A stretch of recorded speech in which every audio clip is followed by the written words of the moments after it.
సమాజంలో ఏ మతానికైనా కొన్ని సాంప్రదాయాలు ఉంటాయి, ఆచారాలు ఉంటాయి. ఎవరైనా సరే అక్కడికి పోవాలంటే గౌరవించి తీరవలసిందే. దేవుని యొక్క ఆచారాలు సాంప్రదాయాల కంటే వ్యక్తుల ప్రమేయం కానీ ఏ వ్యక్తి కానీ గొప్పవాడు కాదు. ఈ విషయం మనం గుర్తుపెట్టుకోవాల్సిన అవసరం ఉంది. దేవుడి ఆచారాలని భక్తుల మనోభావాలను ప్రశ్నించేలా, ధిక్కరించేలాగా ఎవరూ ప్రవర్తించకూడదు. ఇప్పుడు కలియుగ వైకుంఠమైన తిరుమల వెంకటేశ్వర స్వామి హిందువులకి అతిపెద్ద పుణ్యక్షేత్రం. అది హిందువులకు అందరికీ ఒక దివ్యక్షేత్రం.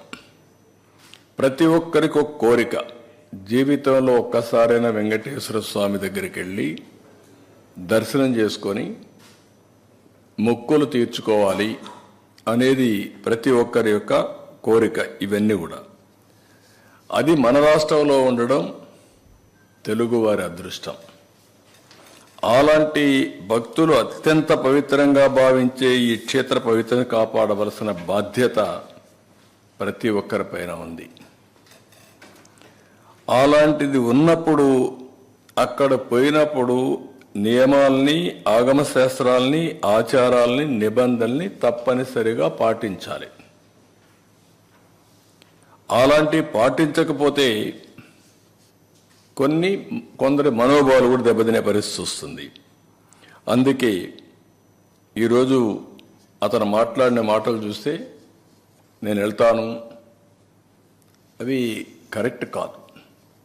నేను హితో పలుకుతున్నా, అనుభవంతో చెప్తున్నా. మీరు నేను ఇంత మునుగుడు పోయాను, నేను ఎందుకు పోకూడదంటే, ఇంత మునుపు మీరు రూల్ వైలేట్ చేస్తే మళ్ళీ చేయాలనా? ఇంత మునుపు చట్టాన్ని ధిక్కరించి మీరు బెదిరించి లోపలికి పోతే శాశ్వతంగా అధికారం అవుతుంది. అది శాసనాల్ని, చట్టాలని చేసే శాసనసభ్యులు మనం చేసిన శాసనాల్ని గౌరవించకపోతే ప్రజలు ఎందుకు గౌరవించాలి? అంటే రౌడీజం చేస్తాం, ఏమైనా చేస్తాం అనే విధంగా మాట్లాడడం కరెక్ట్ కాదు.